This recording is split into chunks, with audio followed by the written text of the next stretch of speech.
Good morning. It's 9 a.m. November 29th, 2024 on a Friday. Better fry me up some eggs after this. Really?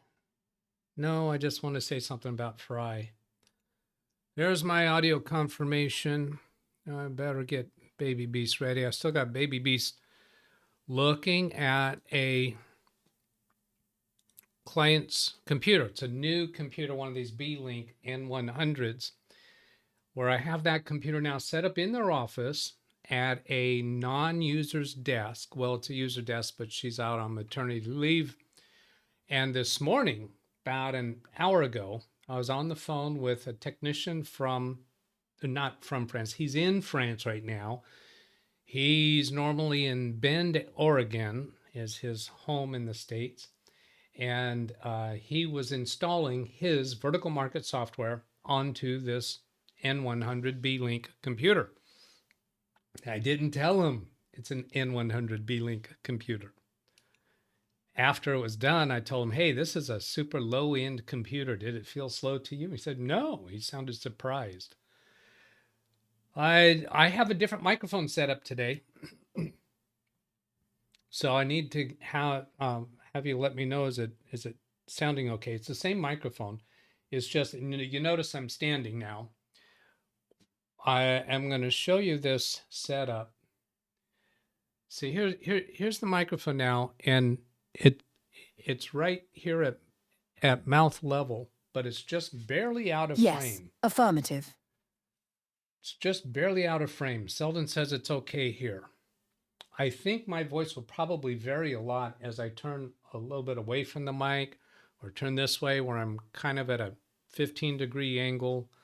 Right here, I'm really close to it. When I'm over at Baby Beast, it's about like this. Now, the reason for this is that, let's see, here you can see it. If I talk right here, it's probably pretty loud. Yeah, I'm bouncing into the yellow, so I probably got red in some of that. And then if I'm over here, I am just barely bouncing into the yellow. The thing was, let's see, Jeff says, we can hear you, but you sound a little horsey. Probably the microphone effect. Yes, Tim, I can hear you now. John Williams, good morning. Hope you had a nice Thanksgiving. Oh, here I go. Squirrel. I was making a point here. I was going to try to explain when I recently, well, let's see, how long ago? It would have been 15 episodes ago. Decided to sit down for a while.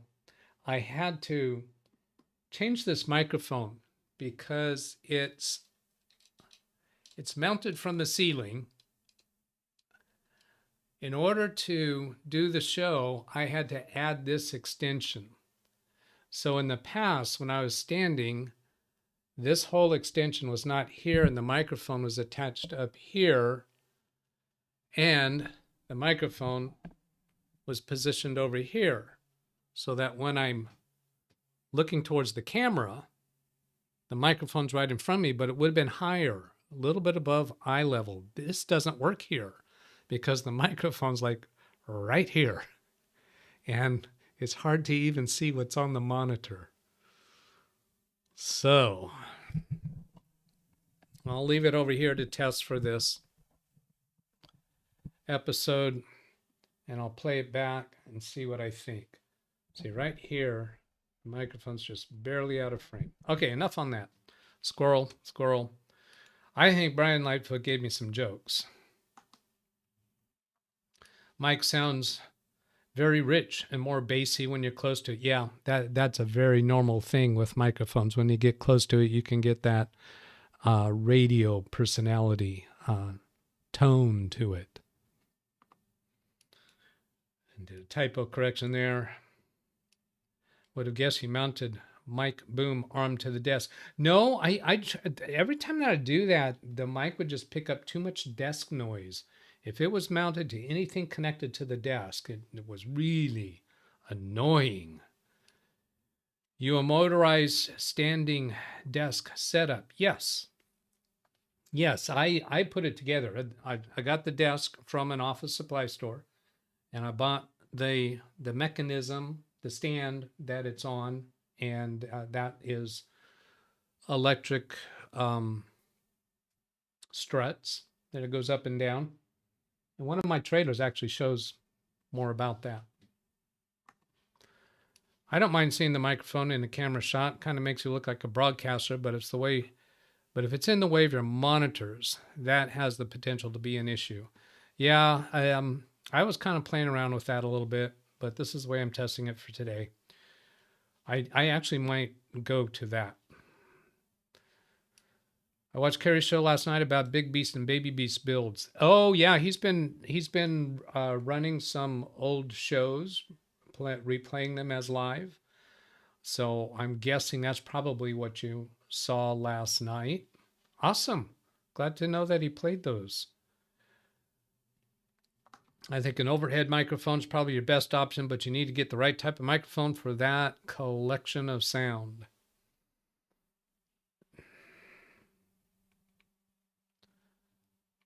Okay, now, these, for those who don't know, all these chat messages prior to the show starting will not be seen in the replay. When somebody replays the video later, it only keeps what is in chat after the show started. So it might be this one from Brian, but it might not be. It might not have started at exactly 9 a.m.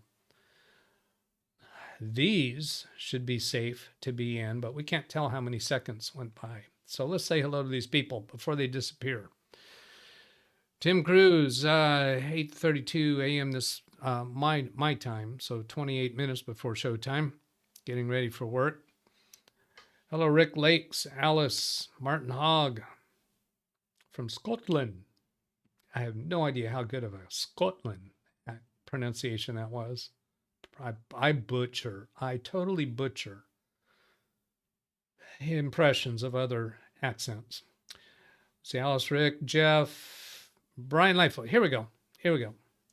Here we go. Here we go. Come on.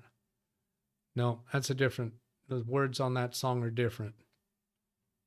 All right, Brian Lightfoot. Around Christmas time. Oh, I don't like it when it does that. If I move my mouse down here and get the red ball. Around Christmas time, a man goes into a restaurant for breakfast and says, "I'll just have the eggs Benedict." His order comes and it's served on a huge, fancy chrome plate. Continued. He asks the waiter, "What's with the fancy plate?" The waiter replies, "There's no plate like chrome for the holidays." There's no place like home for the holidays. There's no plate like chrome for the holidays.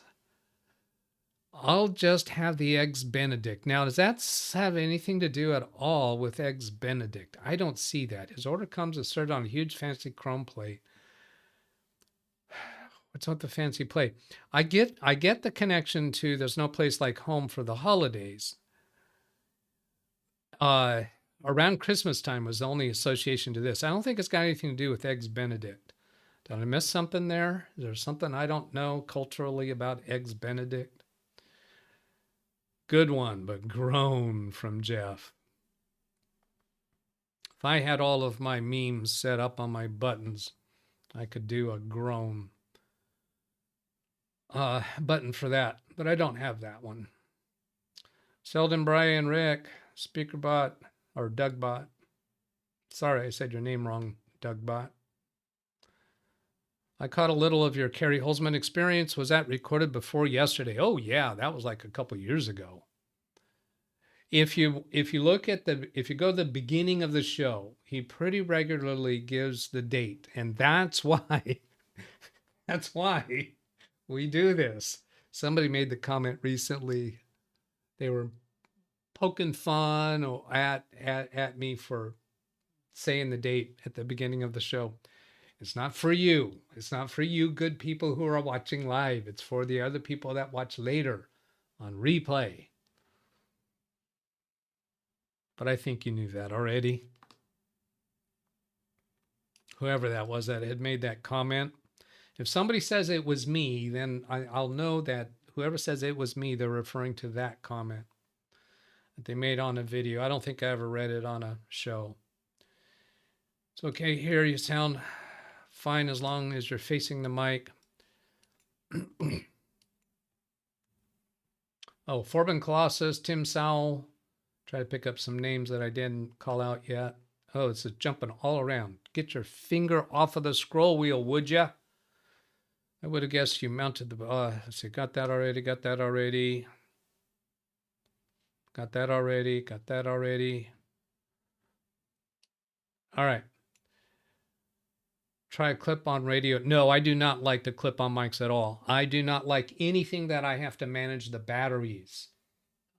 This is the only thing, this headset is the only thing I have to manage the batteries, and that's easy because there's no batteries. I just plug it into the charger. When I'm not wearing it, it's connected to the charger. No, I do not want batteries, and that's just more things that can go wrong. It works great for him because he moves around a lot more than I do. But no, I do not want to wear a microphone. No, no, no. Overthinking it again. He didn't say again, but the again is implied. Eggs Benedict is often served with hollandaise sauce. Thank you. Yeah, so there was a reason for that. Retired radio announcer called that artificially deep, close to the mic sound as herping. Wyatt Earp? We're playing the stacks of wax and all the tracks. We're playing the stacks of wax and all the tracks. I didn't even watch I don't think I was blowing out the microphone for that. For him, yes. Oh, I think he's probably referring to Carrie. I don't know. I do not like the clip-on mics. I do not like green eggs and ham. Before I saw that, when I said I do not, when I read I do not like the clip on my right there, I already had I do not like green eggs and ham. Sam, I am. Waiter brings steak to customer in restaurant, and customer says, "Waiter, get your finger off of my steak." Not off of my steak. I read it wrong. Off my steak. Waiter replies, "Sorry, sir, but I don't want to drop it again."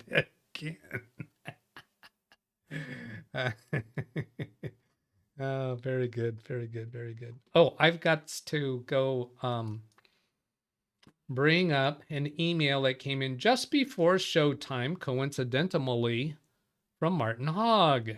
We've got a report on the laptop that we talked about in the last show. Came in 27 minutes ago.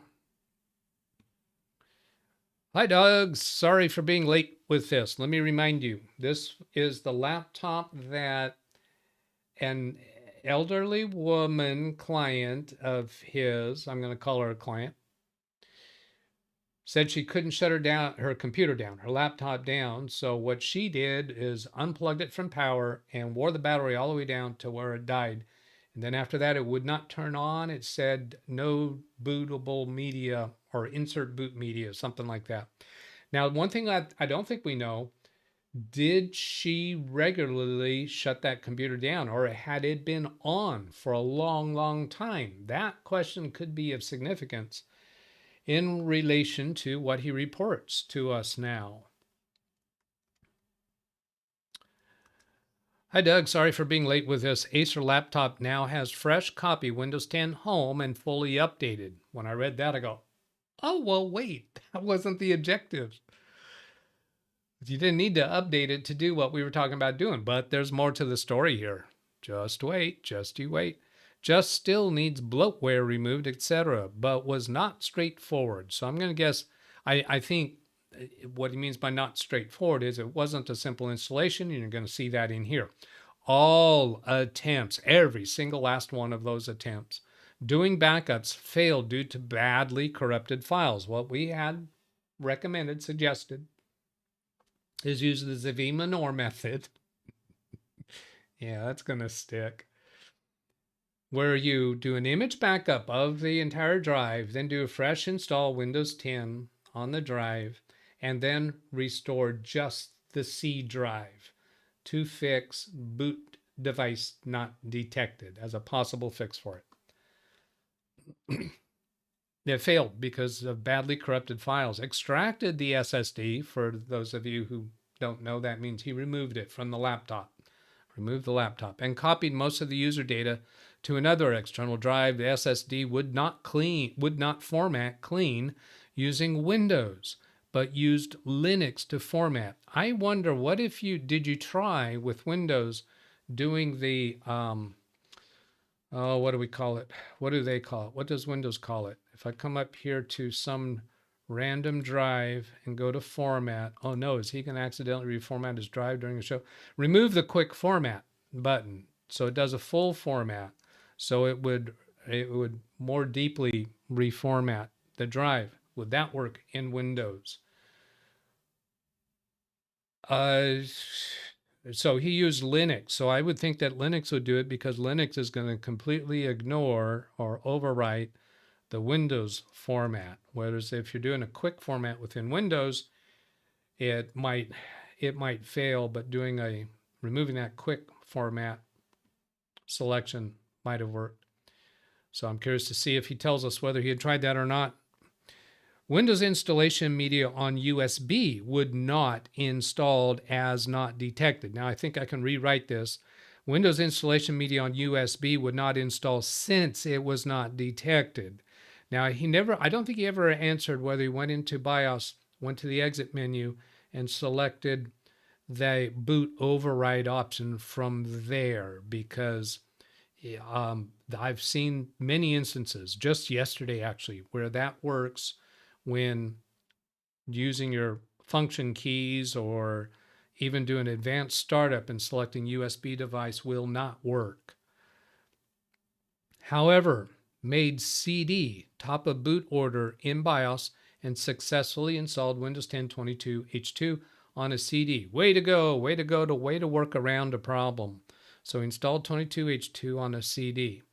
Now, this part about the unable to do the backup, I have had that experience where an image backup won't work, and I attach that drive to another functional computer and then run check disk with the /F, whatever else you have to do to get it to fix the file allocation, file table structure. I think that's a reasonable way to say it. But I have had that fix problems of doing an image backup. Now, SFC will never fix that kind of issue. Check disk is the one to fix damaged file structures. They're not really corrupted files. The files themselves are probably okay, but it's just that the file allocation table is not correctly pointing to those files. So possibly that might still be a way, but it sounds like they're satisfied with what he's got, where he copied the user data to another external drive, and if that's going to satisfy the client, then bada boom, bada bing, move forward, move on, get out of here and go. Now, let's go see. There's Martin. Looking to see if there's any more from Martin to clarify or respond to things that I said. No boot override was shown on boot menu. Not the boot menu, it'd be the exit menu. In BIOS, it's not the boot menu where you configure which drive is going to boot first. It's the exit menu, the furthest to the right, usually, where you have a choice of save and exit down towards the bottom there. That's what I'm referring to as a boot override. It's a one-time boot override. You're not changing the boot order. So maybe you can clarify whether you're on the same page there and you did try that menu and it wasn't there. It's not going to be there on all BIOS setups. Oh, John did a Stormy. I don't know if she appeared or not. That exclamation mark S is a random. Sometimes she will just be here by her lonesome, and other times she'll have the storm cloud and the lightning bolts. and the thunder noise. I can hear the thunder. Thinking of a song. It's Black. Clint. Black. Is that who that is? Hear the thunder? Black, whatever.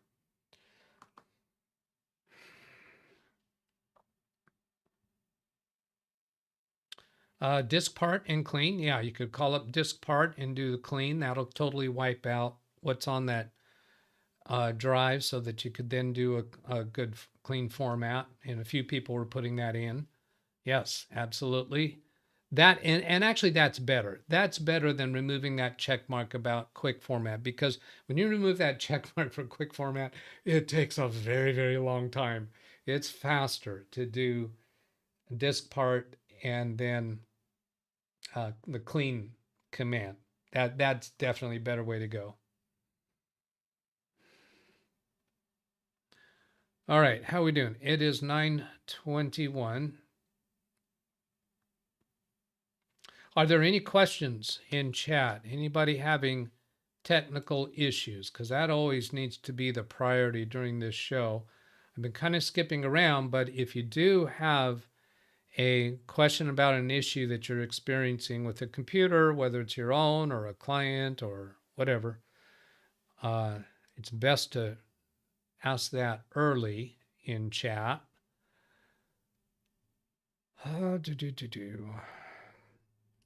Scrolling around, just glancing. I do have other topics in my back pocket, but they're in my back pocket and I can't see them right now. They are not top of mind. Oh, I know what I wanted to run by another thing that I'm contemplating with thumbnails. Londog says, Doug, if you remember my famous Samsung 980 Pro 2 terabyte hard drive that had 16 bad blocks, I played with it using an external USB adapter and discovered many funny things. Windows would say the drive was good. It would format it. I could change the format size, both the large and the smallest, and Windows would still say it's good. Okay, so you reformat it with different block sizes. I messed with it for a long time, filling the drive just to see how it responds with those bad blocks. And overall, the drive, generally speaking, works for data, but for some reason, trying to load a copy of Windows on it, it chokes. And yes, other drive checking programs revealed issues.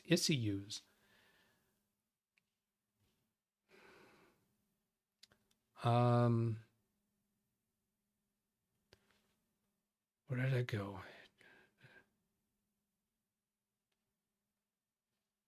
I already read some of this. Revealed issues. Okay, here. I better highlight that one so I don't lose my place again. Martin Hogg, what we're taught about solid state drives. Okay, he's going on to something else here. That's the end of his experience. Sounds like it's just time to move along and let go of that drive. Garth Brooks, that's right. The Thunder Rolls. Thank you, Chris.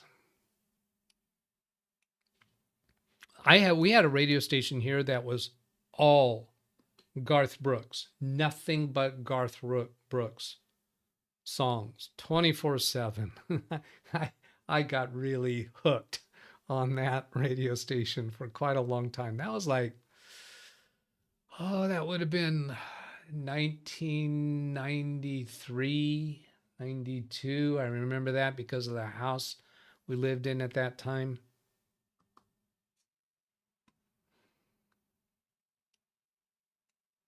Command did not work properly either, as tried SFC and check disk, but thanks anyway. So he did try check disk to fix the check disk /F. Isn't there something more than /F? Well, then the drive letter, you got to be the drive letter, but he did try that.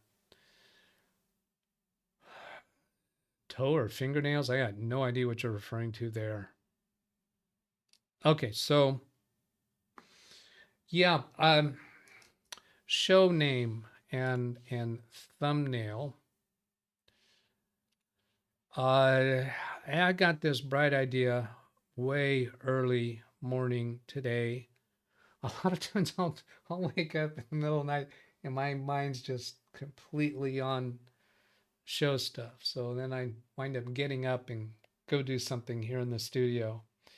But over here, another variation on the show title, Doug's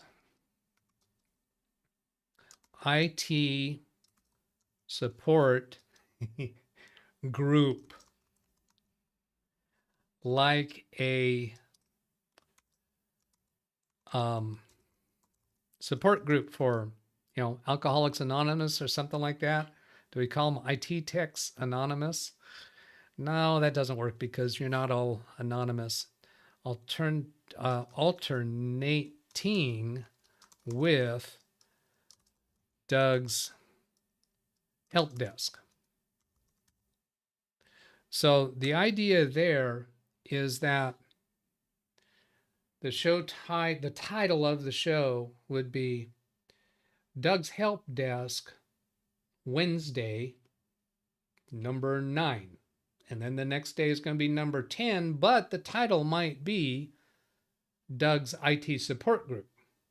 And then the next show might be back to Help Desk, but the numbers go sequentially, regardless of the title. And the idea behind that, with a thumbnail that is different for each name, the show would be the same. It's all about dealing with tech issues from end users or pro IT people or amateur techs or computer enthusiasts. That's really the main thrust of the show, is to respond to those questions from the chat room or by email that's showing on the screen right now or comments on the videos. But those are two titles that sound like they would appeal to very different people, but those different people, in my mind, would be attracted to the content of this show. So I think it'd be okay to alternate the name of the show. And then here for the thumbnail, I'm going to turn off that email. The thumbnail would be a photo of me at this desk and some kind of text for the Doug's Help Desk. And the one for the Doug's IT support group would be a bunch of techs in chairs seated on a hardwood floor room. Yeah, it kind of looks like some kind of a space that's being used that belongs to, maybe a school or a church or something like that. And I would be there with my face visible so that it looks like a support group, because these computers will drive us nuts, right? Don't we need a support group? That idea just kind of appeals to me. Sounds like it could be fun.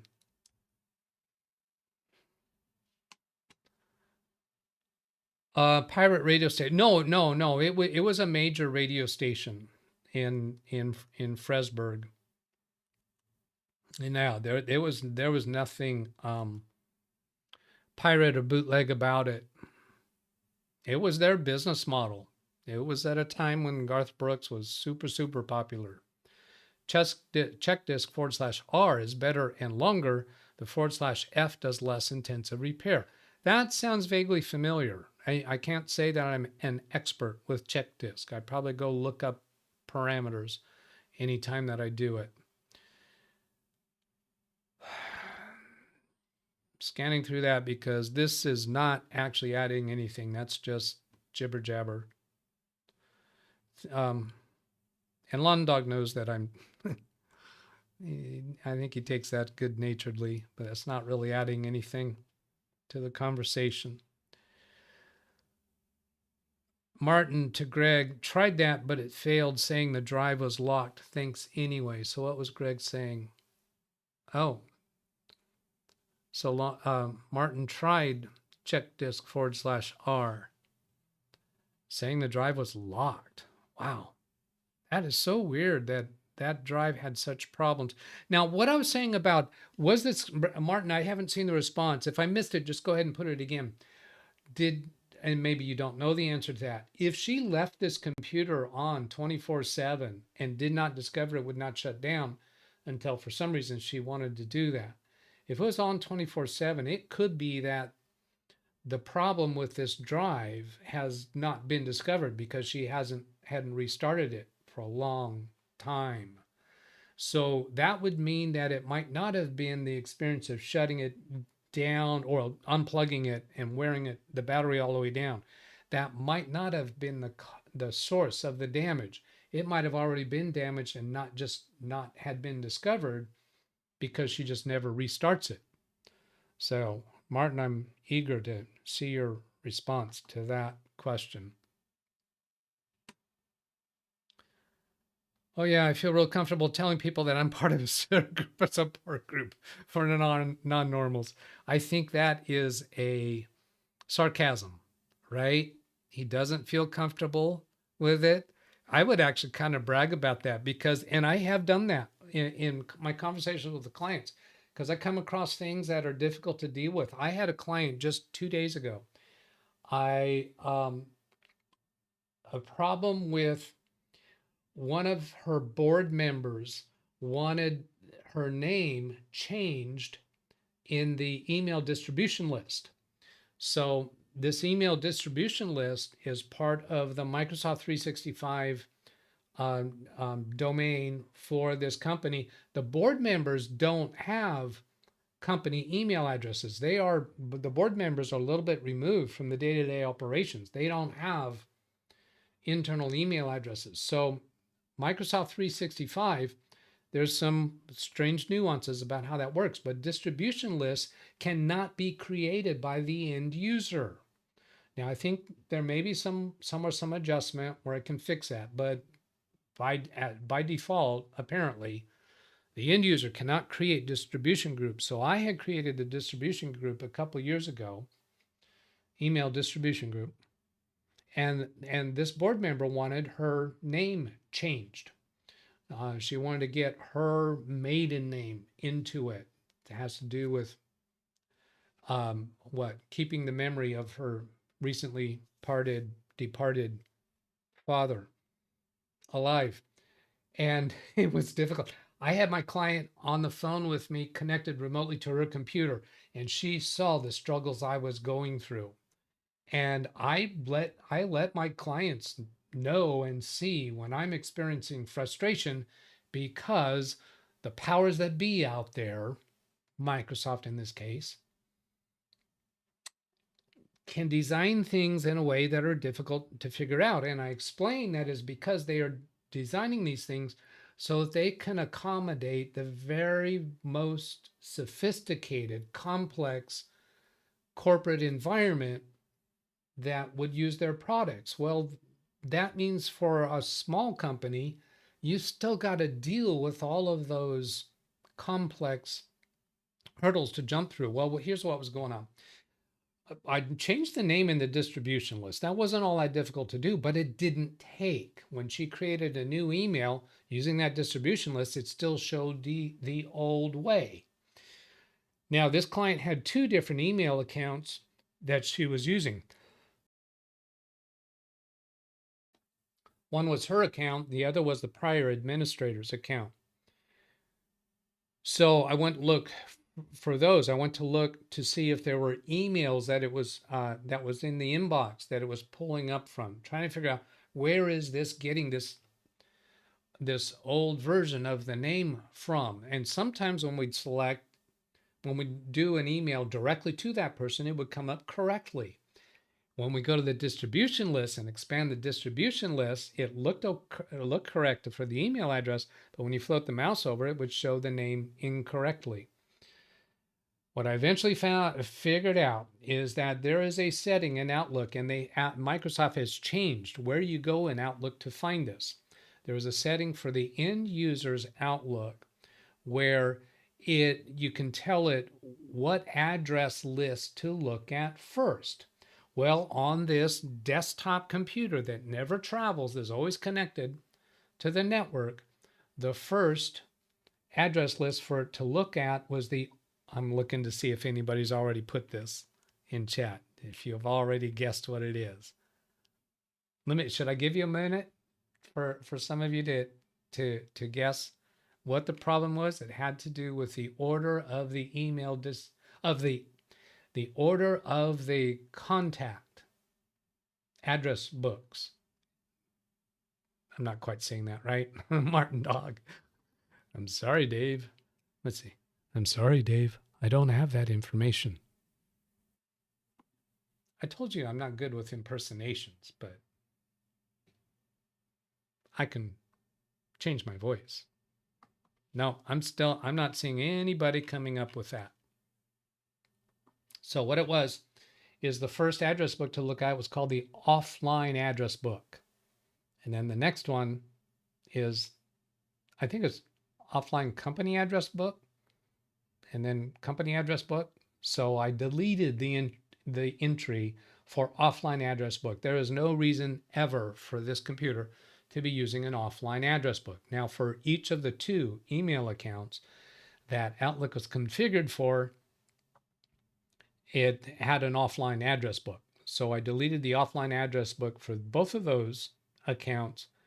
And I think I deleted the address book for the secondary email account, because there's no reason for the current administrator to be trying to use the address book of the previous administrator.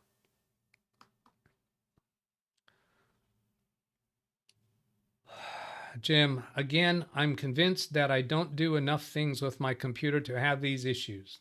Yep, absolutely. I run into a whole lot of other things, and this is one of the frustrations that I've had with some Windows YouTube channels out there, when the technicians appear to basically configure a new computer with basic Windows and the browsers that they like and all the different adjustments in Windows that they like, and aren't setting up the end user configurations the way that I do. I have referred to myself as a convenience store computer consultant. And what I mean by that is my clients pay more than they would at the self-service gas pumps. Well, convenience stores are, no, grocery store. They pay more at my convenience store than they would at the regular supermarket, because I do more of this, what some people might call end user stuff, and keep records going back for decades on my clients. Oh, we are into overtime. Okay, so I'm gonna shut this thing down. Here's the email address if you want to send there. If you want to send a question by email, or you can put a comment on any of my videos, or you can ask a question in chat. And I never did get around to responding to comments on videos today, but there were no technical questions in there. So I'll go ahead and let it go. I am planning to do the regular hours of the show tomorrow on Saturday. All right, there we go. What button do I do? This one. Yeah. Have a great day. Goodbye.